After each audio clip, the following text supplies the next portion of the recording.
जय हिंद दोस्तों, आप सभी का स्वागत है एक बार फिर से आपके अपने YouTube चैनल यूनिक ज्ञान में। आज हम BA 5th semester political science paper 2 का चैप्टर 3 देखेंगे, जिसमें हमें संगठन की परिभाषा और प्रकार के विषय में पढ़ना है।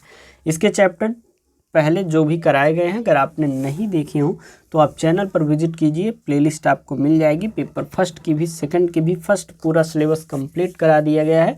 सभी सब्जेक्ट जो स्टार्ट किए जाते हैं उसके चैप्टर्स आपको पूरे कराए जाते हैं सिलेबस के। उसके बाद प्रीवियस ईयर क्वेश्चन पेपर आपको कराया जाता है, फिर मोस्ट इंपॉर्टेंट क्वेश्चन आपको बताए जाते हैं जो कि आपके लिए बहुत महत्वपूर्ण होते हैं। और पूरी तैयारी आप समझ लीजिए बेहतरीन तरीके से आपकी यहाँ पर कराई जाती है। इसलिए अगर आप चैनल पर नए हैं तो चैनल को सब्सक्राइब कर लीजिए, जिससे आने वाली सभी वीडियोस आपको प्राप्त होते रहें। पूरा लेक्चर देखने के बाद कमेंट में कोई भी डाउट हो, कोई भी क्वेश्चन हो किसी पॉइंट पे, तो आप पूछ सकते हैं, उसका जवाब दिया जाएगा। या फिर अपना फीडबैक अवश्य दें कि क्लास आपको कैसी लगी, जिससे हमें पता चल सके कि आपको समझ में बिल्कुल अच्छे तरीके से आ रहा है। तो चलिए स्टार्ट करते हैं संगठन की परिभाषा और प्रकार को।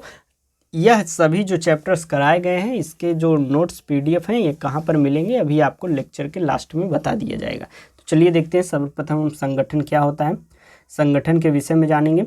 संगठन के शाब्दिक अर्थों में हम जाने तो संगठन से तात्पर्य एक व्यवस्थित संरचना बनाना या किसी चीज़ को आकार देना और उसे चालू अवस्था में रखना। संगठन क्या है? व्यवस्थित संरचना बनाना, या फिर हम कह सकते हैं किसी चीज़ को आकार देना और उसे चालू अवस्था में रखना। इससे संगठन शब्द के 3 अर्थ निकलते हैं। कौन कौन से? सबसे पहला, संरचना या ढांचा का नमूना तैयार करना, संरचना का निर्माण करना, और स्वयं संरचना इसका एक प्रकार से अर्थ हो जाता है संगठन का। आगे हम देखें विभिन्न विद्वानों के द्वारा संगठन को कैसे परिभाषित किया गया है। तो JD मूने के मत में एक समान ध्याय की प्राप्ति के लिए बने प्रत्येक मानवीय समुदाय का रूप संघ ही जो है संगठन है। अर्थात एक कोई भी मानवीय समुदाय हो, अर्थात समूह हो, जिसका एक ध्येय हो, मतलब एक ही लक्ष्य हो और उसको प्राप्त करने के लिए वो कार्य कर रहे हों, तो वह क्या कहलाता है? संगठन कहलाता है। JD मूने के अनुसार।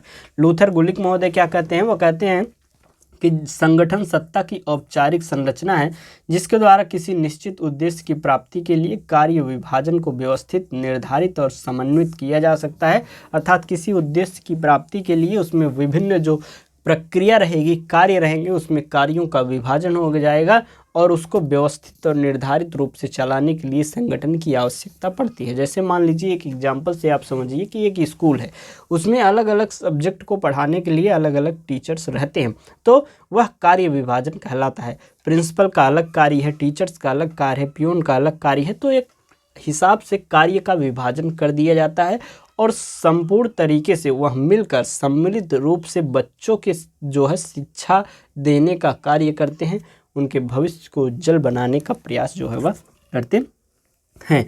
उरिक महोदय क्या कहते हैं? संगठन को किसी उद्देश्य अथवा योजना के लिए आवश्यक क्रियाओं के निश्चयन और उपक्रियाओं के ऐसे समूहों में व्यवस्थित करने जो विभिन्न व्यक्तियों को सौंपे जा सके के रूप में परिभाषित जो है किया जा सकता है। मार्क्स महोदय क्या कहते हैं? वह कहते हैं कि संगठन वह ढांचा है जो शासन के प्रमुख कार्यपालक तथा उसके सहायकों को सौंपे गए कार्यों की पूर्ति के लिए जो है निर्मित किया जाता है। साइमन महोदय कहते हैं कि संगठन सरकारी प्रयास की वह सुनियोजित व्यवस्था है जिसमें प्रत्येक भागीदार की एक निश्चित भूमिका और कर्तव्य होते हैं। यह आपको विभिन्न विद्वानों द्वारा परिभाषा क्यों बताई जा रही? क्योंकि एक ही परिभाषा को अलग अलग शब्दों में आप जब सुनेंगे तो एक प्रकार से आप अच्छे से समझ पाएंगे और फिर आप अपनी भाषा में भी उसका जो है परिभाषा लिख सकते हैं। और विद्वानों के द्वारा दिए गए परिभाषा को लिखने से एक फ़ायदा और होता है कि जो एग्जामिनर होता है उसको पता चलता है कि हाँ बच्चे ने पढ़ा हुआ है, इसे विद्वानों के नाम पता है, विद्वानों के द्वारा दिए गए परिभाषा पता है और उसको जो है अच्छे अंक वह देता है। ग्लेडन महोदय कहते हैं कि संगठन किसी उद्यम में लगे हुए व्यक्तियों के बीच संबंधों का ऐसा स्वरूप है जिसमें उद्यम के कार्यों की जो है पूर्ति हो सके। पिफनर महोदय कहते हैं कि संगठन व्यक्तियों के बीच तथा समूहों के बीच ऐसे संबंधों का नाम है जो इस तरह निर्मित हो कि व्यवस्थित श्रम विभाजन जो है वह किया जा सके। गौस महोदय कहते हैं संगठन का अर्थ है कर्मचारियों की व्यवस्था करना ताकि कार्यों और उत्तरदायित्वों के उचित विभाजन द्वारा निर्धारित उद्देश्यों की सरलता से पूर्ति हो सके। संगठन के प्रकार की बात करें तो संगठन जो है 2 प्रकार के होते हैं, औपचारिक संगठन और अनौपचारिक संगठन। फॉर्मल ऑर्गेनाइजेशन और इनफॉर्मल ऑर्गेनाइजेशन, दो प्रकार के ऑर्गेनाइजेशन होते हैं। चलिए दोनों संगठनों को, दोनों प्रकारों को हम अच्छे से समझते हैं। सबसे पहले क्या है, औपचारिक संगठन। औपचारिक संगठन को यांत्रिक संगठन अर्थात मैकेनिकल ऑर्गेनाइजेशन भी कहा जाता है। अभियांत्रिकी संगठन, इंजीनियरिंग ऑर्गेनाइजेशन या संरचनात्मक कार्यात्मक स्ट्रक्चरल फंक्शन ऑर्गेनाइजेशन भी कहा जाता है। औपचारिक संगठन उस संगठन को कहते हैं जिसमें प्रत्येक स्तर पर स्थिति, अधिकार और उत्तरदायित्व को परिभाषित किया जाता है।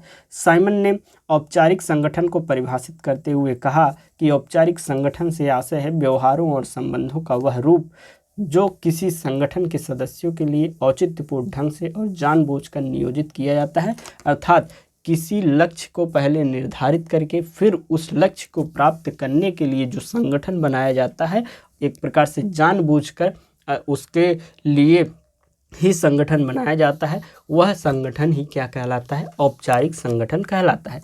ई.ओ. स्टेने के मत में क्या है कि औपचारिक संगठन व्यक्तियों की संख्या है जो किसी सामान्य कार्य को पूरा करने के लिए अपने व्यक्तिगत प्रयासों को व्यवस्थित रूप से सोच समझकर एक दूसरे से जोड़ते हैं, अर्थात सोच समझकर बनाया गया संगठन किसी लक्ष्य की प्राप्ति के लिए अपने कार्यों का विभाजन करके जो समूह तैयार किया जाता है वह जो है औपचारिक संगठन कहलाता है। वह संगठन जो है औपचारिक संगठन कहलाता है। एल डी वाइट महोदय क्या कहते हैं कि औपचारिक संगठन शासन में विधि और शीर्षस्थ प्रबंध द्वारा स्थापित संबंधों का जो है औपचारिक घोषित रूप एक प्रकार से माना जा सकता है।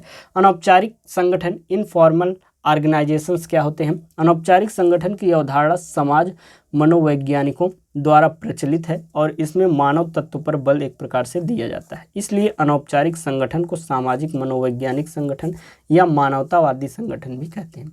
अनौपचारिक संगठन का अर्थ उन व्यक्तिगत तथा सामाजिक संबंधों से है जो व्यक्तियों के एक दूसरे के साथ जो है संगठित होने से स्वतः उदय हो जाते हैं, अर्थात एक विचारधारा है उससे लोग जुड़ते जाते हैं स्वतः जो है और धीरे धीरे वह ऑर्गेनाइजेशन एक रूप में तैयार हो जाता है। वही क्या कहलाता है? इनफॉर्मल ऑर्गेनाइजेशन या फिर अनौपचारिक संगठन कहलाता है।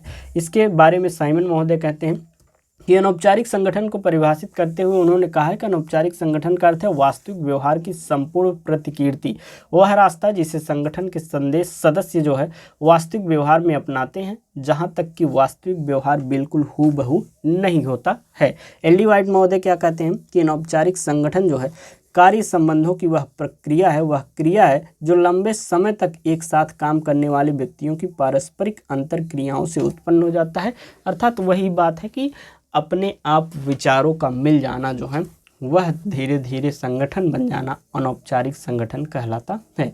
औपचारिक और अनौपचारिक संगठन में अंतर की बात करें तो किसी भी संगठन का अध्ययन करते समय औपचारिक और अनौपचारिक संगठन के बीच अंतर को समझा जा सकता है, अर्थात कोई एक संगठन का एग्जाम्पल लेके आप उसको अच्छे से समझ सकते हैं। सबसे पहला अंतर क्या है? औपचारिक संगठन अधिकार के प्रत्यायोजन से निर्मित होता है, जबकि अनौपचारिक संगठन जो है लोगों की सामाजिक प्रतिक्रिया के फलस्वरूप होता है, अर्थात एक प्रकार से जो औपचारिक संगठन होता है वह अधिकार के प्रत्यायोजन से बनता है और जो अनौपचारिक है वह जैसे कोई विचारधारा कोई व्यक्ति ने अपनी प्रस्तुत की और उसकी प्रतिक्रिया स्वरूप वह उसके जो है फेवर में लोग हो गए तो प्रतिक्रिया स्वरूप जो संगठन बन जाता है वह अनौपचारिक संगठन कहलाता है। दूसरा है अनौपचारिक संगठन जो है औपचारिक संगठन में अधिकारों और उत्तरदायित्वों पर बल दिया जाता है, जबकि अनौपचारिक संगठन में व्यक्तियों और उनके संबंधों पर बल दिया जाता है। तीसरा अंतर क्या है? औपचारिक संगठन जो है जानबूझकर बनाया जाता है, जबकि अनौपचारिक संगठन स्वाभाविक रूप से विकसित हो जाता है, अर्थात जो औपचारिक संगठन होता है उसे जानबूझकर बनाया जाता है और जो अनौपचारिक संगठन है खुद से स्वयं से वह धीरे धीरे विकसित हो जाता है। चौथा अंतर क्या है? औपचारिक संगठन के नियम, कर्तव्य और अधिकार निर्धारित होते हैं, जबकि अनौपचारिक संगठन में परंपराएं और व्यवहार मुख्य होते हैं। इसमें जो एक प्रकार से औपचारिक संगठन होता है, जो फॉर्मल ऑर्गेनाइजेशन होता है, उसमें नियम, कर्तव्य, अधिकार सभी चीज़ निर्धारित होते हैं, लेकिन अनौपचारिक में परंपराओं और व्यवहार के रूप में वह लोग चलते हैं। पांचवा अंतर है औपचारिक संगठन में पद प्रधान होता है और अनौपचारिक संगठन में व्यक्ति जो है वह प्रधान होता है। छठा अंतर है औपचारिक संगठन का आधार तकनीकी उद्देश्य होता है, जबकि अनौपचारिक संगठन का आधार जो है सामाजिक तुष्टि होता है। सातवां अंतर है औपचारिक संगठन अपेक्षाकृत अधिक बड़ा और अस्थायी होता है, जबकि अनौपचारिक संगठन जो है छोटा और अस्थायी होता है। इस प्रकार से यह चैप्टर हुआ समाप्त। नोट्स कहाँ पर मिलेंगे अब आपको हम बता देते हैं। ये तो है डिस्कशन ग्रुप, इसका लिंक आपको डिस्क्रिप्शन बॉक्स में मिल जाएगा, वहाँ से ज्वाइन कर सकते हैं, जहाँ पर आप आपस में बात कर सकते हैं या हमसे कोई प्रश्न पूछना हो पूछ सकते हैं। लेकिन जो लेक्चर से रिलेटेड कोई भी क्वेरी हो तो आप इसको कमेंट में ही पूछा करें।